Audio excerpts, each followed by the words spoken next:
سبيل الدموع سبيل مريح. شادی کا موقع خوشی کا موقع ہوتا ہے، لیکن اس کے ساتھ ساتھ آئندہ زندگی میں انسان کے اوپر بہت سی ذمہ داریاں بھی آتی ہیں. عام طور پر یہ دیکھا گیا ہے کہ شادی کے بعد کچھ دن تک تو بچیاں خوش رہتی ہیں، سسرال والے بھی خوشی سے آؤ بھگت کرتے ہیں، لیکن آہستہ آہستہ بعض اوقات مشکلات بھی پیدا ہو جاتی ہیں.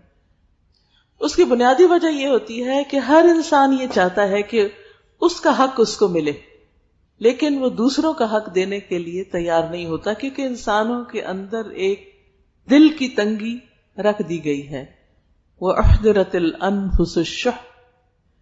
اس شح کو جب تک دور نہ کیا جائے، دلوں کی اس تنگی کو جب تک دور نہ کیا جائے، اس وقت تک انسان دوسرے کے لیے وہ نہیں سوچ پاتا جو وہ اپنے لیے سوچ سکتا ہے یا اپنے لیے سوچتا ہے. حقیقت یہ ہے کہ جب ہم کسی کے لیے اچھا سوچتے ہیں تو وہ دراصل اپنے ساتھ ہی اچھا کر رہے ہوتے ہیں. بظاہر یوں لگتا ہے کہ جیسے ہم دوسرے کا فائدہ کر رہے ہیں، لیکن حقیقت میں وہ اپنا ہی فائدہ ہوتا ہے. قرآن مجید میں اللہ تعالیٰ فرماتے ہیں ان احسنتم احسنتم لانفسکم. اگر تم نے اچھا کیا، احسان کا رویہ اختیار کیا، نیکی کا رویہ اختیار کیا، احسنتم لانفسکم، تو تم نے اپنے ہی نفسوں کے لیے، اپنے ہی ذات کے لیے اچھا کیا، یعنی اس کا فائدہ پورے کا پورا خود تمہیں کو ملے گا. اور وہ فائدہ انسان کو دنیا میں بھی ملتا ہے اور آخرت میں بھی ملتا ہے، بشرطے کہ انسان اسے خالصتاً اللہ کی رضا کے لیے کرنے والا ہو، یعنی احسان اور نیکی کو دوسروں کے ساتھ. اس میں آپ دیکھیے کہ انسان کے جہاں بھی نئے تعلقات بنتے ہیں، نئے رشتے بنتے ہیں، یعنی شادی کے موقع پر ایک نیا خاندان بنتا ہے، یعنی ایک نئے خاندان کے ساتھ واسطہ ہوتا ہے اور نئے تعلقات بنتے ہیں. اب ان تعلقات میں، ان رشتوں میں کچھ تو اپنی عمر سے بڑے ہوتے ہیں اور کچھ چھوٹے ہوتے ہیں. یعنی سسرال میں جب ایک لڑکی جاتی ہے تو کچھ لوگ اس سے عمر میں بڑے ہوتے ہیں، تجربے میں بڑے ہوتے ہیں، مقام میں بڑے ہوتے ہیں، رتبے میں بڑے ہوتے ہیں، تجربے میں بڑے ہوتے ہیں، اور کچھ چھوٹے ہوتے ہیں. اب ان دونوں کے ساتھ معاملہ کیسے کیا جائے؟ حکمت کا تقاضا کیا ہے؟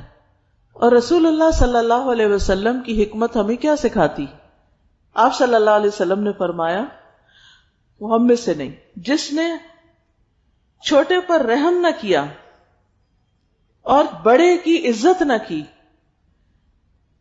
تو کتنا خوبصورت معیار ہمیں دے دیا گیا ہے کہ جتنے بھی بڑے ہیں سب کی عزت کرنی ہے، عزت اور احترام اور ادب کے ساتھ پیش آنا ہے، چاہے وہ والدہ ہے یا ساس ہے یا پھر ساس کی کوئی بہن ہے یا ان کی مدر ہے یا پھر نندے ہیں یا دیور جیٹ، کوئی بھی، یعنی جتنے بھی لوگ عمر میں بڑے ہیں ان سب کے ساتھ احترام کا معاملہ، ادب کا معاملہ. بعض اوقات یہ ہوتا ہے کہ کچھ بڑے جو ہوتے ہیں وہ اپنے بڑے ہونے کا فائدہ اٹھاتے ہیں اور پھر کبھی ڈانٹ کے بات کر دیتے ہیں، کبھی سختی کرتے ہیں، کبھی لحاظ نہیں کرتے. تو ایسے میں انسان کا دل چھوٹا ہونے لگتا ہے کہ یہ تو میرا خیال نہیں کرتے تو پھر میں کیا کروں. نہیں، ہمیں ہی حکم کیا ہے، آپ نے عزت کرنی. ہر لڑکی جب یہ سبق لے کے اپنے سسرال میں جائے گی اور بڑوں کی عزت کرے گی تو اس کو جواب میں کیا ملے گا؟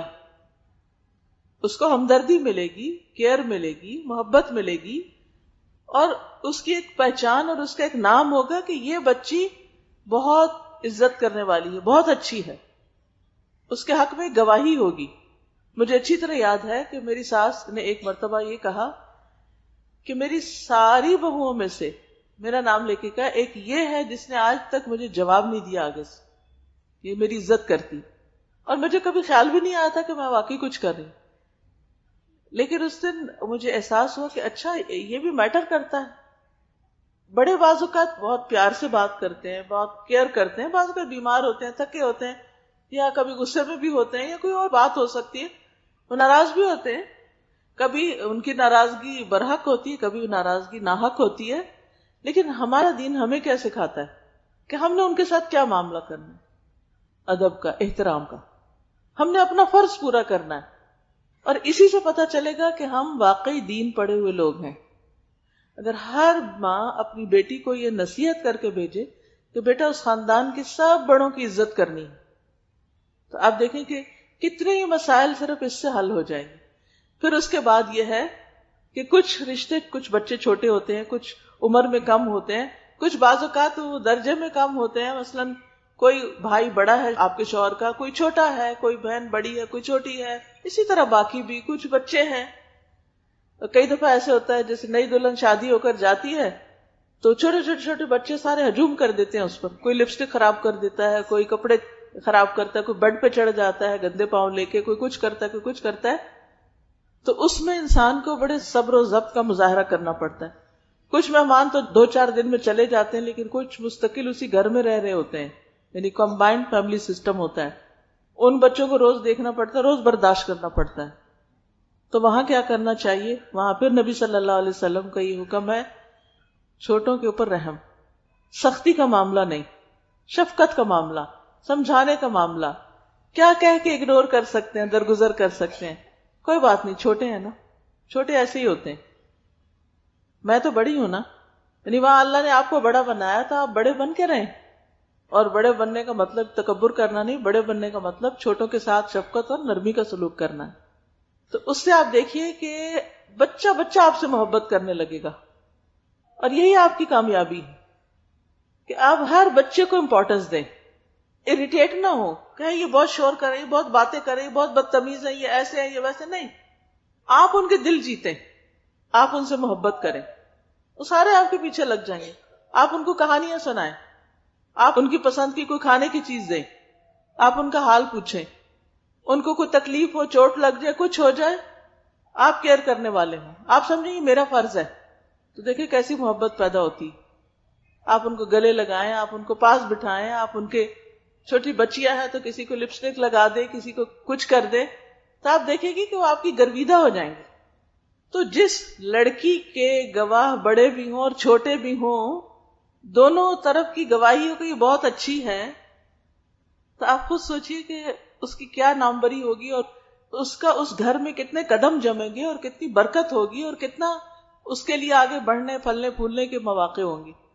لیکن اگر بچیاں یہ رویہ لے کر جائیں کہ ہمارا حق اور ہماری پرائیویسی اور ہمارا یہ اور ہمارا وہ، سارا وقت اپنے ہی بارے میں سوچتے رہیں، اور اگر وہ سب کچھ نہ ملے جو وہ ایکسپیکٹ کرتے، تو پھر سوائے فرسٹریشن کے حاصل کچھ نہیں ہوگا۔ اب نہ آگے کا راستہ رہتا ہے، نہ پیچھے کا، نہ وہاں دل لگتا ہے، نہ پیچھے جا سکتے ہیں ماں باپ کے گھر، کیونکہ وہاں رہنا بھی مشکل ہے۔ شادی کے بعد اگر لڑکی ماں باپ کے بھی گھر آتی ہے تو وہ گھر اس کے لیے ویسا نہیں ہوتا۔ یہ بھول ہوتی ہے کہ ہم اپنے ماں باپ کے گھر بڑی عیاشی کرتے تھے، اور اس دھوکے میں لڑکیاں کہتی چلو واپس چلتے ہیں، جا کے پھر وہی عیاشی کرے۔ اب وہ بات نہیں رہتی، اب ویسا نہیں رہے گا، ہر چیز بدل چکی ہے۔ اس لیے سوچ سمجھ کے واپسی کا راستہ اختیار کیا جائے، اور اس گھر میں جگہ بنانے کی کوشش کی جائے، اور جگہ بنانے کے لیے، ایک مقام پانے کے لیے کچھ قربانی کرنی پڑتی ہے، کچھ صبر کرنا پڑتا ہے، کچھ اپنے دل پہ جبر کرنا پڑتا ہے۔ پھر اسی طرح پہلے بھی بات ہوئی کہ انسان جب کسی کے ساتھ احسان کرتا ہے تو دراصل وہ اپنے ساتھ کر رہا ہوتا ہے۔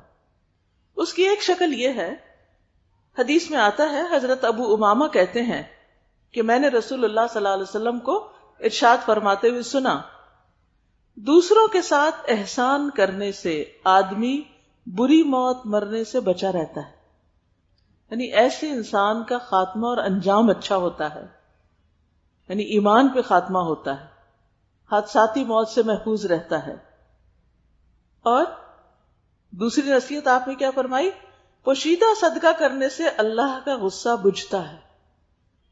تیسری بات آپ نے فرمائی، اور رشتہ داروں کے حقوق ادا کرنے سے عمر میں برکت ہوتی ہے۔ اب آپ دیکھیے کہ یہ اصول گھر سے باہر کے لیے تو ہے ہی، اپنے گھر کے اندر اپلائی کرنے کے لیے۔